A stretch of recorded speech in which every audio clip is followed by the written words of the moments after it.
क्योंकि आप संतानहीन हैं। अभी तक आपको संतान की प्राप्ति नहीं हुई है।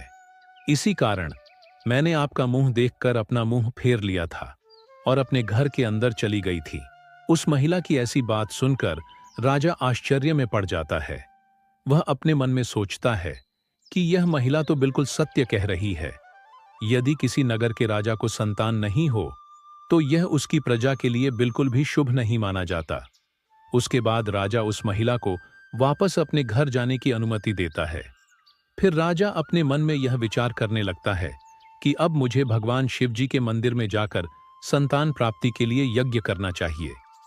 ऐसा सोचकर वह राजा अपने कक्ष में लौटकर रानी से कहता है, हे प्रिय, हमारे नगर के लोग हमारे चेहरे को देखना भी पसंद नहीं करते हैं, क्योंकि हमारे पास अभी तक कोई संतान नहीं है।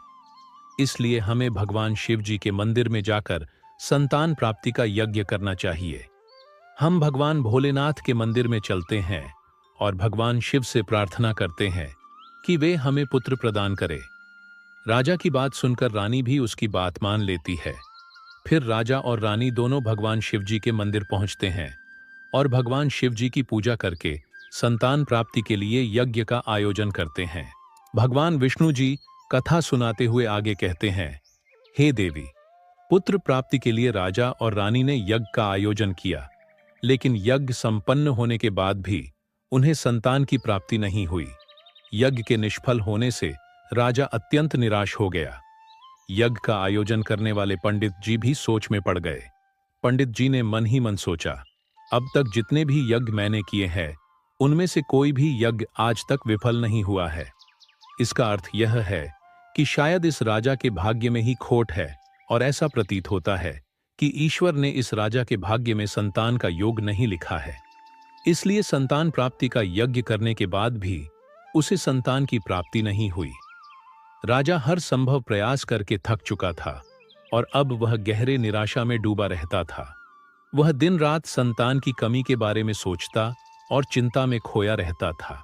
एक दिन सिंहासन पर बैठे बैठे राजा को अचानक एक बात याद आती है कि दूसरे नगर के वन में एक महात्मा जी निवास करते हैं, जिनकी ख्याति दूर दूर तक फैली है।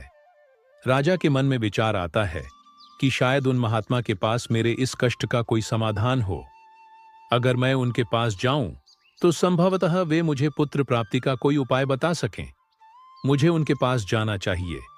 अपने मन में यह निर्णय लेकर राजा तुरंत अपनी रानी के पास जाता है और उससे कहता है, हे प्रिय, दूसरे नगर के वन में एक महान तपस्वी और ज्ञानी महात्मा